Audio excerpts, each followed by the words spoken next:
آج ہمیں اپنا سارا سامان باندھ کر دوسرے شہر جانا تھا۔ میری تینوں بیٹیاں میرے ساتھ مدد کروا رہی تھیں۔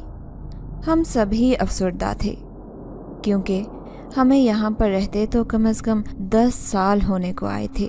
میری بیٹیاں یہاں پر ہی جوان ہوئی تھیں۔ اب یہاں سے جانے کو تو کسی کا دل نہیں چاہ رہا تھا، مگر مجبوری تھی کہ میرے شوہر کا تبادلہ دوسرے شہر ہو گیا تھا۔ ان کی نوکری ہی ایسی تھی کہ ہمیں ہر دوسرے دن کسی نہ کسی دوسرے شہر جانا پڑتا، مگر اب ہمیں نہیں پتا تھا کہ ہمیں یہ گھر بھی چھوڑنا پڑے گا۔ یہ گھر ہمارا ذاتی تو نہیں تھا، مگر اس گھر سے بہت سی یادیں جڑی تھیں۔ میری تینوں بیٹیاں بھی افسردہ تھیں۔ ہم نے سارا سامان باندھ لیا۔ رات ہوتے ہی ہم لوگ گھر سے نکل آئے کیونکہ ہمیں صبح سویرے ہی دوسرے شہر پہنچنا تھا۔ پورا راستہ میرا انہی سوچوں میں گزر گیا کہ نہ جانے وہاں کا ماحول کیسا ہوگا۔ چونکہ میری بیٹیاں جوان تھیں، اس لیے مجھے دھڑکا لگا رہتا تھا کہ کہیں ان کے ساتھ کچھ ہو نہ جائے، ان کو ماحول خوبصورت ملے۔ مگر اب جب ہم یہاں سے جا رہے تھے وہاں پر تو نہ جانے کیسا ماحول ہوتا۔ سارا راستہ میں ایسے ہی فکر میں گزار دیا تھا۔ میری بیٹیاں جوان تھیں، مجھے ماحول کے حساب سے ہی اپنی بیٹیوں کو رکھنا تھا۔ بس میں یہی دعا کر رہی تھی کہ وہاں کا ماحول اچھا ہو تاکہ میری بیٹیاں کسی مشکل سے بچی رہیں۔ بیٹیاں جوان ہو جائیں تو گھر والوں سے پہلے باہر والوں کو علم ہو جاتا ہے، اور جہاں پر بیڑیاں ہوں وہاں پتھر تو آتے ہی ہیں۔ اس لیے مجھے اپنی بیٹیوں کو لے کر فکر تھی۔ میری بڑی بیٹی مجھے گہری سوچ میں دیکھ کر کہنے لگی، اماں کیا ہوا ہے؟ اتنی گہری سوچ میں کیوں ہو؟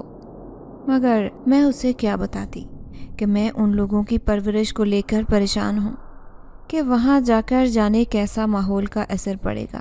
تبھی ایسے ہی سوچوں میں ہم لوگ قصور شہر پہنچے۔ وہاں کے علاقے میں ایک ڈپارٹمنٹ تھا۔ سننے میں آیا تھا کہ اس پوسٹ پر نہ تو کوئی آنا چاہتا تھا اور نہ ہی قصور شہر کی اس ڈپارٹمنٹ میں جانا چاہتا تھا۔ وجہ کیا تھی کوئی نہیں جانتا تھا۔ نہ میرے شوہر نے کسی سے پوچھا اور نہ ہی کسی نے ان کو بتایا۔ جب میں اپنے شوہر سے پوچھتی کہ وجہ کیا ہے، وہاں پر صرف آپ ہی کیوں جا رہے ہیں، آپ سے پہلے کوئی کیوں نہیں گیا، تو میرے شوہر کہہ دیتے کہ میں نہیں جانتا، میں وہاں پر کام کرنے جاتا ہوں، جانکاریاں حاصل کرنے نہیں۔ مجھے تو ہر وقت فکر ستائے جا رہی تھی کہ آخر ان کو ہی وہاں پر کیوں بھیجا گیا اور ان کا ہی تبادلہ قصور شہر میں کیوں ہوا۔ گاڑی ایک دم جھٹکا کھا کر رکی تو میں ایک دم حیران ہو گئی۔ چونک کر میں نے اپنے شوہر کی طرف دیکھا تو وہ کہنے لگے، نہ جانے گاڑی کو کیا ہو گیا ہے، مجھے ایسا لگ رہا ہے جیسے گاڑی کا انجن گرم ہو گیا ہے۔ میں نے آس پاس نظر دوڑائی تو وہاں پر صرف جنگل ہی جنگل تھے۔ مجھے تو بہت خوف محسوس ہو رہا تھا۔ میرا شوہر باہر نکلنے لگا تو میں نے انہیں روک لیا اور ان سے کہا کہ آپ اس وقت باہر نہ جائیں، ہر طرف جنگلات ہی جنگلات ہیں، ہو سکتا ہے کوئی جنگلی جانور پھر رہا ہو۔ تبھی میرے شوہر کہنے لگے کہ فکر نہ کرو، کوئی یہاں پر نہیں ہوگا، یہ راستہ بالکل صاف ہے، میں ابھی باہر نکل کر انجن دیکھ لوں۔ میرے شوہر باہر نکلے تو میں اپنی بیٹیوں کو ہدایت کی کہ وہ اپنی دونوں طرف کے دروازے بند کر دیں، اور خود اپنے شوہر کے ساتھ باہر نکل گئی تاکہ ان کی مدد کر سکوں۔ میرے شوہر نے انجن دیکھا تو وہ کافی گرم ہو چکا تھا۔ میرے شوہر کہنے لگے کہ اس پر تو پانی گرانا ہوگا ورنہ گاڑی نہیں چلے گی۔ میں نے اپنے شوہر سے کہا کہ پانی تو ہے نہیں، وہ تو سارے راستے ختم ہو گیا۔ تبھی وہ کہنے لگے کہ کوئی بات نہیں، میں ہی تو آس پاس دیکھتا ہوں، شاید کوئی ٹوٹی یا کوئی نلکا نظر آ جائے۔ میرا تو دل گھبرایا جا رہا تھا۔ میں نے اپنے شوہر سے کہا کہ آپ اکیلے مت جاؤ، میں آپ کے ساتھ چلتی ہوں، مل کر ڈھونڈ لیتے ہیں۔ میرے شوہر کہنے لگے کہ تم کہاں جاؤ گی، تم سے نہیں ڈھونڈا جائے گا، تھک جاؤ گی، اس لیے یہاں پر رہو، بلکہ ایسا کرو کہ انجن کے پاس ہی رہو، اس کو کھلا رکھو تاکہ تھوڑی سی ہوا اس میں چلی جائے، تب تک میں پانی بھر کر لاتا ہوں۔